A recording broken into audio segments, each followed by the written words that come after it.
A água do mar penetrou a Terra pelas fissuras na crosta, tornando-se mais quente e coletando minerais e gases pelo caminho. É essa poderosa mistura que está sendo lançada de volta para o oceano, formando essas torres. Acrescente a isso os minerais e as substâncias químicas dos meteoritos, e a água se transforma numa sopa de substâncias químicas. É impossível saber como e onde, mas de alguma forma, essas substâncias químicas se reuniram para dar origem à vida.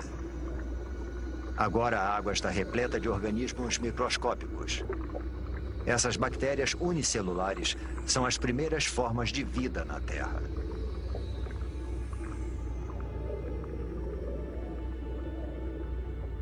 É um momento decisivo na formação do planeta. A vida microscópica está a caminho.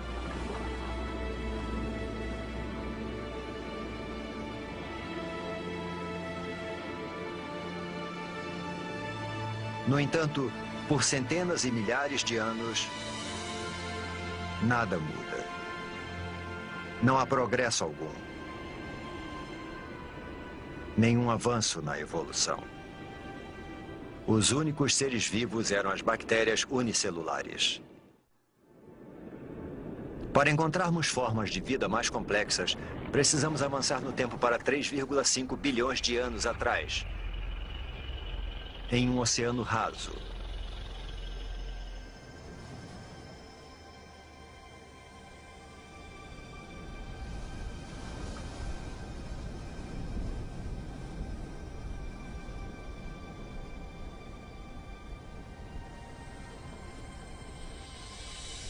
Essas estruturas parecem rochas, ou até plantas.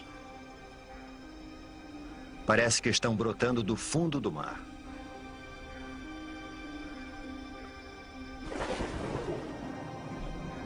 Cada estrutura é um amontoado de bactérias vivas, uma colônia chamada estromatólito.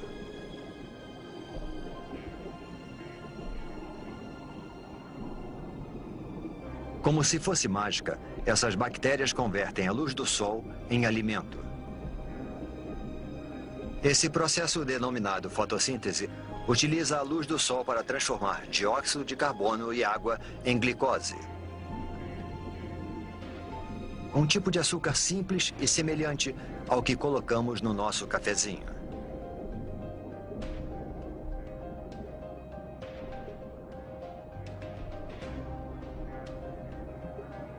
E essa transformação mágica libera um subproduto, um gás, chamado oxigênio. Submersos, os estromatólitos vão aos poucos suprindo os oceanos com oxigênio.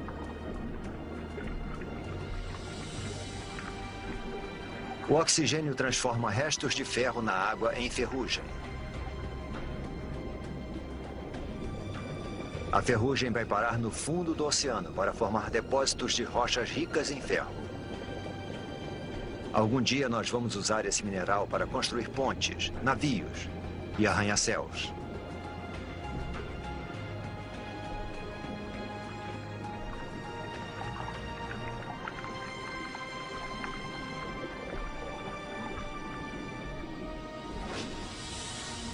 Acima das ondas, o oxigênio modifica a atmosfera.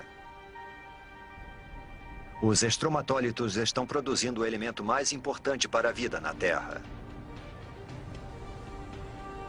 Sem eles, praticamente todas as coisas vivas não existiriam. Quando respiramos, fazemos isso graças a essas antigas colônias de bactérias. Nos próximos 2 bilhões de anos, o nível de oxigênio continua aumentando. E à medida que o planeta gira mais devagar, os dias se tornam mais longos. Agora, os dias duram pelo menos 16 horas. Estamos descobrindo que demora um tempão para se formar um planeta. 1,5 bilhão de anos atrás, 3 bilhões de anos após o nascimento do planeta. E ainda não existe nenhuma forma de vida complexa. Nenhuma planta, nem dinossauros e nem humanos. Mas a Terra tem algo que nenhum outro planeta tem. Uma força capaz de modificar qualquer coisa.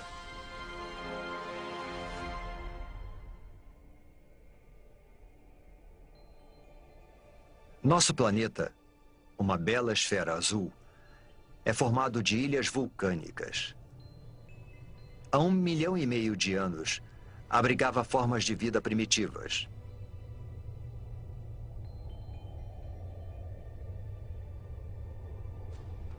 Durante milhões de anos, podemos ver que alguma coisa estava reorganizando as ilhas. Escondida sob o oceano, a crosta terrestre se dividiu em enormes placas. Mas a fundo, o núcleo da Terra está em atividade. É mais quente que a superfície do Sol. Tão quente que provoca o movimento das rochas sob a crosta. Esses movimentos puxam e empurram as placas ao redor do globo e carregam com elas os oceanos e as ilhas. Milhões de anos se passaram. Desse ponto de vista, parece que o nosso planeta está ativo e em transformação. Vivo. Ao longo de 400 milhões de anos, um novo e vasto supercontinente é formado. O Rodinia.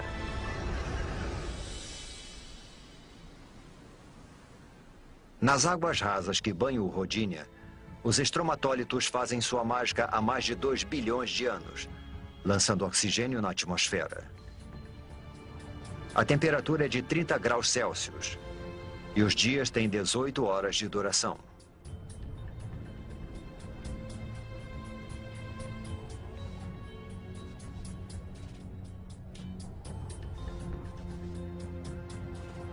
Mas isso se parece mais com Marte do que com a Terra. Para encontrar vida aqui, precisamos avançar no tempo.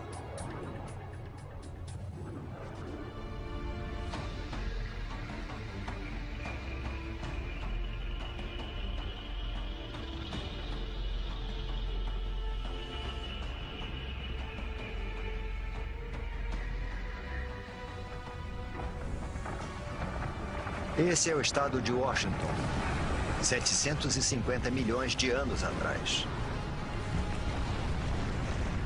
Alguma força das profundezas do próprio planeta está rasgando a crosta em pedaços. É como se o mundo estivesse se fragmentando. E só existe uma força poderosa o bastante para fazer isso: o calor. Ele escapa do núcleo terrestre em fusão, esticando e enfraquecendo a crosta. Centímetro por centímetro, ano após ano, o imenso supercontinente está se dividindo em dois.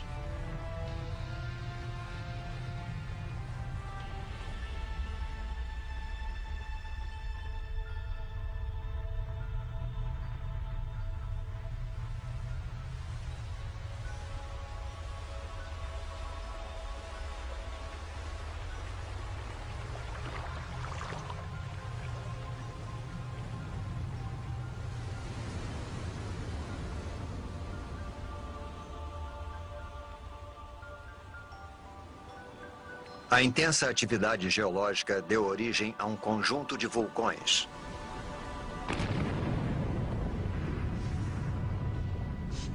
Os vulcões lançam dióxido de carbono na atmosfera. Há fumaça e gás por toda parte.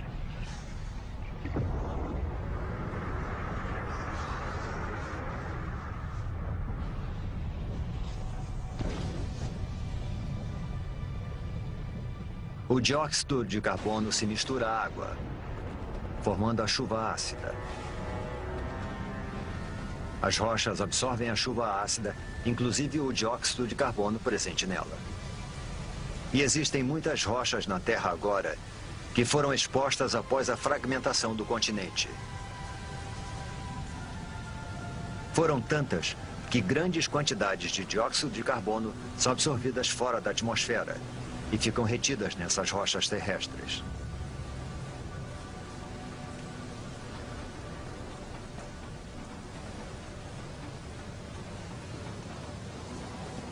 Não existe dióxido de carbono suficiente na atmosfera para bloquear o calor do Sol ao redor do planeta.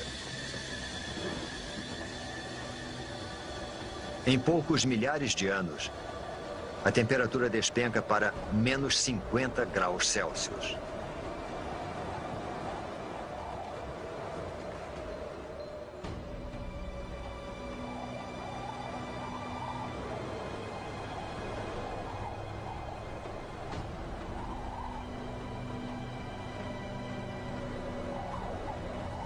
Esse deserto congelado é o sul da Austrália, 650 milhões de anos atrás. É o começo de algo que alguns cientistas chamam de Terra Bola de Neve. Um período que eles acreditam ser a era glacial mais longa e fria a atingir o planeta. Um extenso paredão de gelo com milhares de metros de altura. É impossível conter o gelo. Quanto mais gelo, mais luz solar ele reflete para fora do planeta. Consequentemente, o gelo se espalha mais rápido. Além disso, existe uma segunda camada de gelo tão alta quanto essa. As duas camadas se afastaram dos polos uma em direção à outra, para se encontrarem no Equador.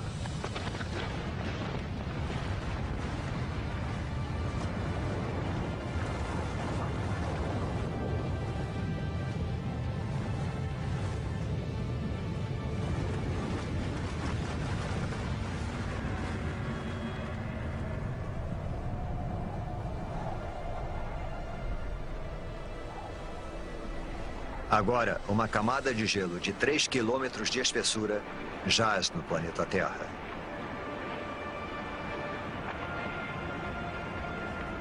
Primeiro, o planeta era uma bola de fogo em fusão. Agora é uma bola de gelo.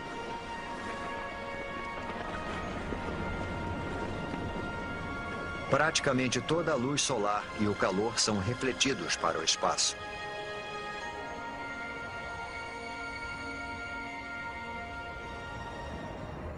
Mas isso não pode durar para sempre. Alguma coisa precisa libertar a Terra dessa prisão glacial. E quando isso acontecer, ninguém sabe se existirá vida sob o gelo. A superfície está congelada, mas o núcleo ainda está mais quente que a superfície do Sol.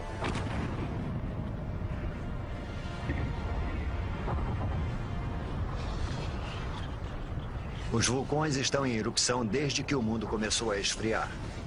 Mas até agora, nem o calor nem a força gerados por eles têm tido impacto no gelo.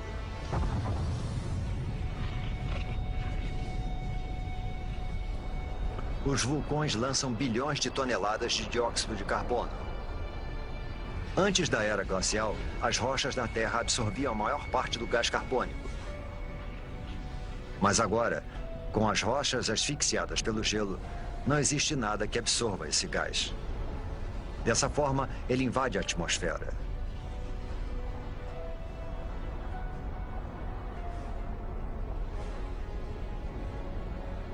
Ele envolve a Terra como um lençol, impedindo que o calor do Sol penetre. As temperaturas aumentam. Após 15 milhões de anos, o gelo começa a derreter.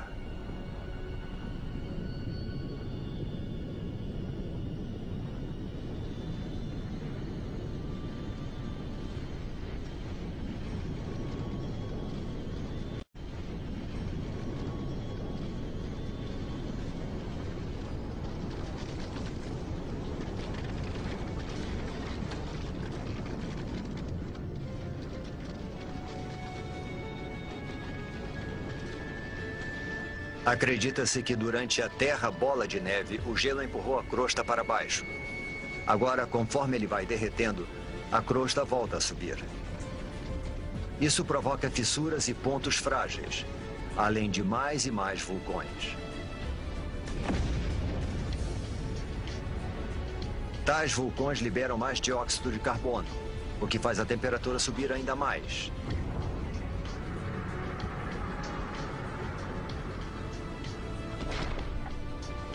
Os níveis de oxigênio aumentam vertiginosamente.